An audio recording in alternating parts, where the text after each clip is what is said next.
I'm a 29-year-old guy, and about a year ago I went through what felt like the most peaceful breakup ever. I had been with Emily for 3 years, but things just weren't clicking anymore. We weren't fighting or anything dramatic like that, we just drifted apart. We both agreed that it was time to call it quits. No bad blood, no hard feelings. At least that's what I thought at the time. Emily wasn't in the best place financially when we split. She had lost her job a few weeks before, and things were pretty rough for her. She couldn't afford her rent, bills were piling up, and it seemed like life had thrown her one curveball after another. Even though we were no longer together, I didn't feel right just leaving her like that. I figured we spent 3 years together, and I cared about her as a person, so I decided to help her out. I found her a decent apartment, lent her some cash to cover the initial expenses, and even helped her move in. I guess part of me felt responsible, like maybe if we hadn't broken up, she wouldn't be in this situation. Around the same time, my best friend Arthur moved back to town. We've been friends since we were kids, and we'd always been close, but we kind of lost touch when he moved away a few years back. His return felt like perfect timing. I introduced Arthur to Emily, figuring it'd be good for her to have more people around, especially since she didn't have a strong support network at the moment. We all started hanging out more often, dinners, casual meetups, the usual stuff. For the first few months, everything was smooth. Emily found a new job, started paying me back the money I lent her, and seemed to be thriving. I was genuinely happy for her. She was putting her life back together, and I was glad that I could be a part of her getting back on track. Arthur, on the other hand, was around more and more. He and Emily started getting close, but I didn't think much of it at first. I had moved on emotionally, so seeing them together didn't really bother me. Or at least, that's what I kept telling myself. It wasn't until I noticed the little things that I started feeling uneasy. Arthur and Emily would exchange these inside jokes, the kind that made me feel like I was missing out on something. They were texting each other a lot more frequently, and whenever we hung out as a group, there was a spark between them that wasn't there before. I brushed it off as paranoia.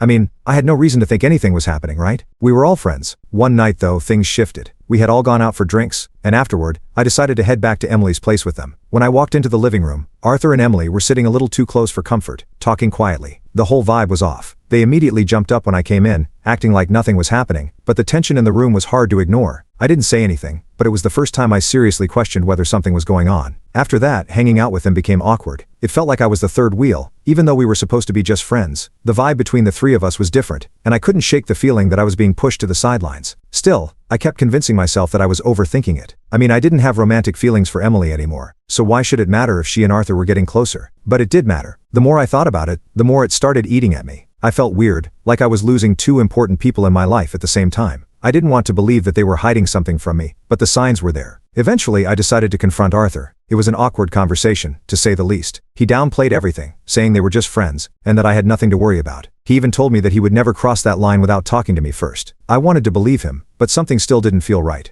Emily, on the other hand, stayed completely silent. She never brought up the topic, even though she had to know that I was starting to feel uncomfortable. We had been through so much together, and I thought we could be open with each other. But the fact that she wasn't saying anything only made things worse. So I started pulling